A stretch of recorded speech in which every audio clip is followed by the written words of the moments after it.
Thanks for joining us here on Fox 10. I'm Chief Meteorologist Jason Smith with an update on the tropics. We've got a number of things we're watching out there, but nothing to be overly concerned with at this point. We'll start out with what's happening in the Caribbean Sea, and this is just really a weak low pressure area, broad in nature. It's interacting with an upper level feature as it's moving up into the northwestern Caribbean Sea.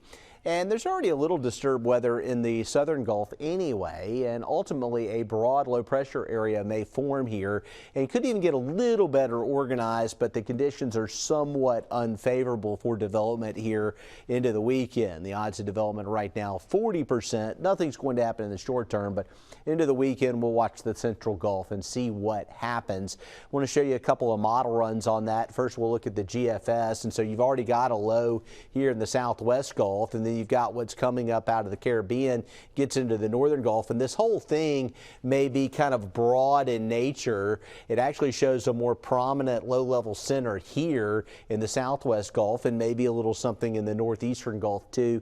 We'll just continue to watch it. The European model also shows a bit of a low pressure area in the southwest Gulf, and then this feature lifts up into the picture, and it too shows kind of a broad mess of a low here and some squally weather over the Gulf into Sunday on the European solution.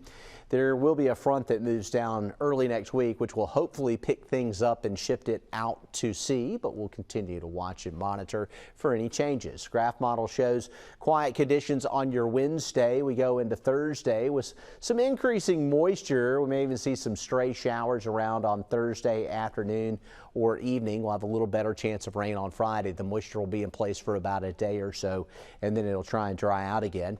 Our forecast for tonight: overnight lows in the upper 60s in Mobile and Fairhope, mid 60s in Robertsdale at 66. Same thing for Foley. We had a little dry air sneaking in here today, and that should help us with our morning lows tomorrow morning. 70 in Pensacola, 66 in Molino. It's just mild. That's the best way to describe it. These are not super cool mornings, but it's not super muggy either. And looking at it, inland spots, a lot of mid 60s out there. We'll see some scattered clouds from Jackson to Monroeville, 64 there, 65 in Bruton. Greene County, Mississippi, and Leakesville at 67. We've got 70 in Pascagoula. Here is your forecast over the next 4 days. And our rain chances at 30% on Thursday, 60% on Friday, isolated Saturday, and then long range next week. We're not seeing any tropical trouble yet. Looks like just isolated showers, and we may be a little drier by Tuesday as a little front tries to push through. That could help our weather pattern out a little bit next week. That's your 7-day forecast. Thanks for joining us.